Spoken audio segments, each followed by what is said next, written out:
শেষ জবাব ওয়াজও শেষ। প্রশ্নটা কি? ধরবো কেমনে?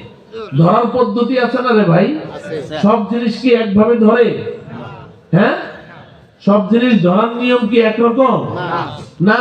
উল্টা পাল্টা ধরলেও বিপদ আছে, উল্টা পাল্টা ধরলেও কি বিপদ আছে। এক বেটায় এক পোলারে গান শিখায়, কয় যে তুই আমার সুরটা ধরতে পারলি না, উস্তাদের মন খারাপ, সুরটা একটু ধর। রশি, এটা হলো একটা কিতাব, আল্লাহ কয় রশি, তাহলে এটা ধরার কি কোনো সিস্টেম নাই? এটা ধরার সিস্টেম কি দেখেন, এই যে আমার সামনে রশি, এই যে দেখেন রশি ধরলাম শক্ত করে। আঙ্গুল কয়টা লাগে? কথা বলে না? পাঁচটা। আমি যদি 4 আঙ্গুল দিয়ে ধরি, টানলে কি ঝুলে থাকা যাবে? না। 3 আঙ্গুল দিয়ে ধরলে ঝুলে থাকা যাবে? না। যদি 5 আঙ্গুল দিয়ে ধরি, মাইকম্যানকে বলেন টানতে, ও রশি ছিড়বে, আমার হাত ছুটবে না, ঠিক কিনা বলেন?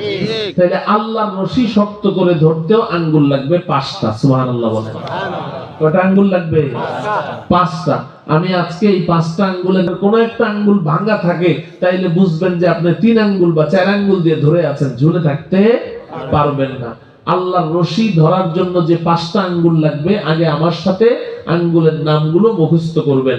1 নম্বর আঙ্গুলের নাম ঈমান, সবাই বলতে হবে ঈমান। আল্লাহর রশি ধরার 1 নম্বর আঙ্গুলের নাম কি? ঈমান। 2 নম্বর আঙ্গুলের নাম ইবাদত, ইবাদত, ইবাদত, ইবাদত। 3 নম্বর আঙ্গুলের নাম মুআমালা, মুআমালা, মুআমালা, মুআমালা, মুআমালা। 4 নম্বর আঙ্গুলের নাম মুআশারা, মুআশারা, মুআশারা, মুআশারা, মুআশারা, মুআশারা। 5 নম্বর আঙ্গুলের নাম আখলাক, আখলাক, আখলাক, আখলাক, আখলাক। কয়টা হলো? 5টা। আবার বলছি, 1 নম্বর আঙ্গুলের নাম কি? ঈমান। 2 নম্বর ইবাদত, বলেন ইবাদত। 3 নম্বর মুআমালা, মুআমালা। 4 নম্বর মুআশারা, মুআশারা। 5 নম্বর আখলাক। কয়টা হলো আঙ্গুল? 5টা।